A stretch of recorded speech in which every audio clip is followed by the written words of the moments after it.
एक 18 साल की 12वीं की छात्रा अपने नर्सिंग का कोर्स कर रही थी। उसी समय एक सरफिरा लड़का पहुंचता है और उसकी गर्दन काटकर हत्या कर देता है।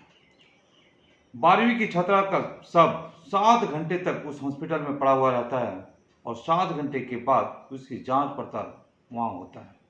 यकीनन ये घटना को जब आप सुनेंगे पूरी तो आपकी भी आंखें फटी की फटी रह जाएगी कि एक हॉस्पिटल जहां पर उसकी हत्या होती है उसी हॉस्पिटल में 7 घंटे तक सब पड़ा हुआ रहता है, उसकी कोई भी उपचार नहीं।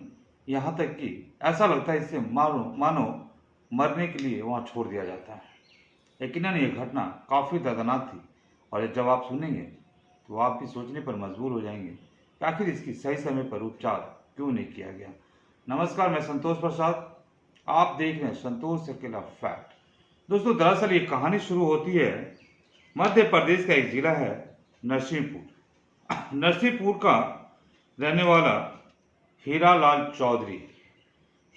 चौधरी जो शंकर रोड स्थित पटेल वार्ड निवासी हीरालाल चौधरी, इनकी एक बेटी होती है 12 वर्ष की और वह पढ़ने में काफ़ी तेज रहती है और 12वीं की छात्रा रहती है।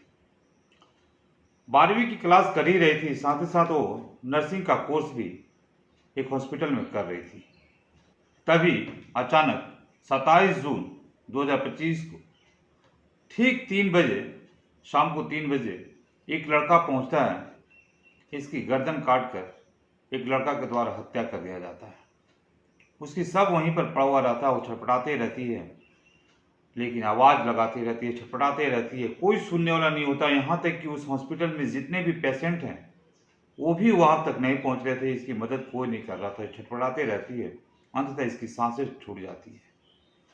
7 घंटे उस हॉस्पिटल में रहती है और 7 घंटे के बाद जब पुलिस को इन्फॉर्म किया जाता है तो पुलिस घटना स्थल पर पहुंचती है और सबको उठाकर पोस्टमार्टम के लिए भेज देती है और उसकी फॉरेंसिक टीम की गठित किया जाता है और उसकी जांच पड़ताल में टीम को दिया जाता है आदेश जांच पड़ताल करने के लिए।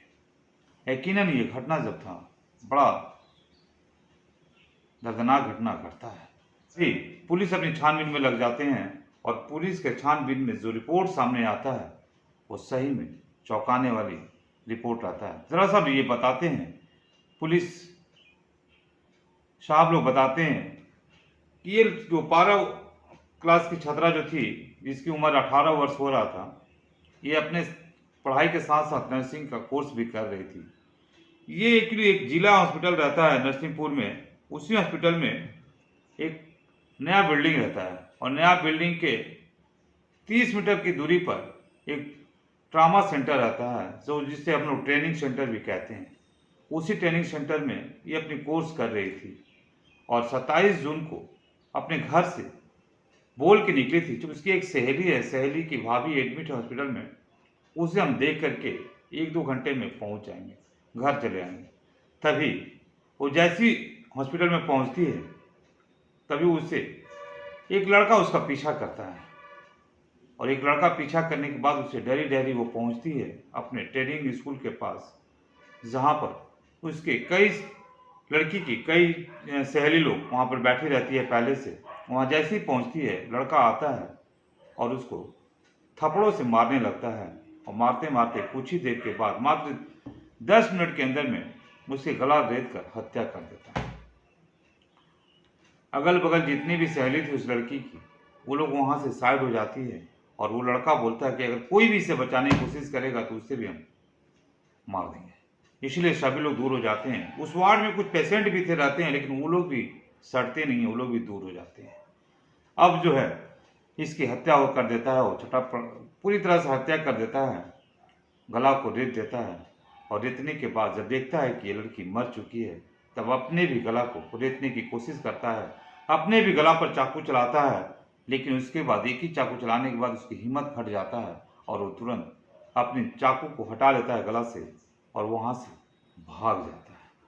उसी जगह पर उस लड़की की सीनियर स्टाफ नलिनी नाम की एक ऑफिसर रहती है, लेकिन वो भी उस सड़ती नहीं है और ये लड़की का नाम होता है संध्या, जो महज 18 वर्ष की रहती है और वो अपनी नर्सिंग का ट्रेनिंग का कोर्स कर रही होती है। तभी पुलिस की छानबीन में चाकू और कुछ ऐसे सामान मिलते हैं जिससे घटना को अंजाम दिया गया था। यह खबर धीरे धीरे आग की तरफ फैल जाती है और आग की तरफ फैलने के बाद पूरे हॉस्पिटल में जो संध्या के परिवार वाले होते हैं, घर परिवार होते हैं, वो हल्ला गुल्ला करने लगते हैं, रोड जाम कर देते हैं। पुलिस वहाँ आती है, समझाया जाता है कि मुजरिम को जल्द से जल्द पकड़ लिया जाएगा। हालांकि घटनाक्रम में थोड़ी देर के बाद जब लोग हल्ला गुल्ला करने लगे थे, रोड जाम करने लगे थे, उसके बाद कुछ ही देर के बाद पुलिस उस लड़के को, उस युवक को पकड़ लेती है और उसका नाम होता है अभिषेक कोष्टी उसका नाम रहता है और उसकी भी उम्र लगभग 23 से 24 वर्ष रहता है। पुलिस उसे पकड़ कर ले जाता है थाना और थाना में उसे सारी बात पूछा जाता है। वो सारी बात को हंसते हंसते कबूल कर लेता है और बताता है अपनी घटना को। वो दरअसल बताता है कि आज से 2 वर्ष पहले जब नलिनी करीब करीब 16-17 साल की होगी, उसी समय इन दोनों का फेसबुक से, सोशल मीडिया से जान पहचान हुआ था और सोशल मीडिया से जान पहचान होते होते धीरे धीरे दोस्ती में कन्वर्ट हो जाता है। दोस्ती धीरे धीरे प्यार में बदल जाता है और प्यार धीरे धीरे रिलेशनशिप में बदल जाता है। जैसे इन लोग का रिश्ता दोनों का आपस में बनता है, कई बार ये लड़का अभिषेक कोष्टी बताता है कि हम लोग आपस में बीच में कई बार संबंध भी बन चुका है। इसीलिए उन दोनों एक दूसरे के करीब संपर्क में रहते हैं, लेकिन वहीं पर कहीं कहीं से कुछ न्यूज आ रहा है कि ये एक तरफा प्यार में घटना को अंजाम दिया गया है। लेकिन एक तरफा प्यार में नहीं है, दो तरफा प्यार है, दोनों तरफ से प्यार था। तभी संध्या क्या करती है कि इधर 2 महीना पहले से उससे बातचीत करना छोड़ देती है, अभिषेक कोष्टी से बातचीत करना छोड़ देती है। अभिषेक कोष्टी अपनी सारी बात को पुलिस के समक्ष बता रहा होता है।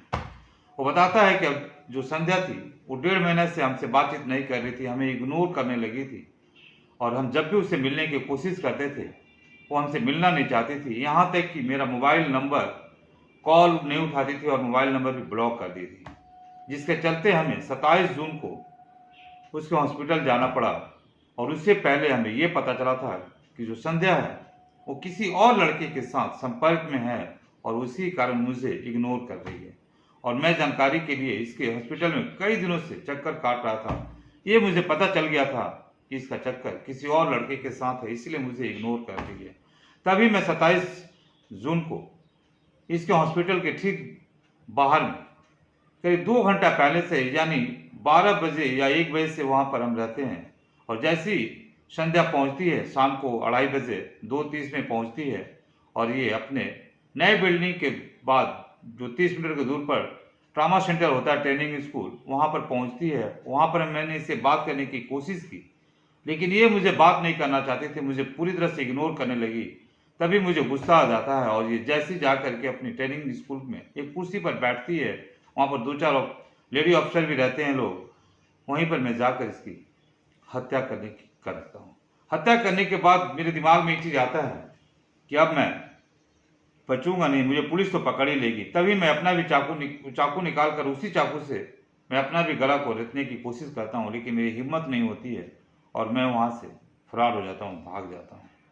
इस प्रकार एक अभिषेक और संध्या की कहानी यहीं खत्म हो जाती है, क्योंकि अभिषेक और संध्या दोनों एक सोशल मीडिया से जुड़े हुए थे। सोशल मीडिया से इन लोगों का दोस्ती होता है और सोशल मीडिया से दोस्ती होने के बाद अंततः संध्या का नींव इसी सोशल मीडिया पर चलाया जाता है।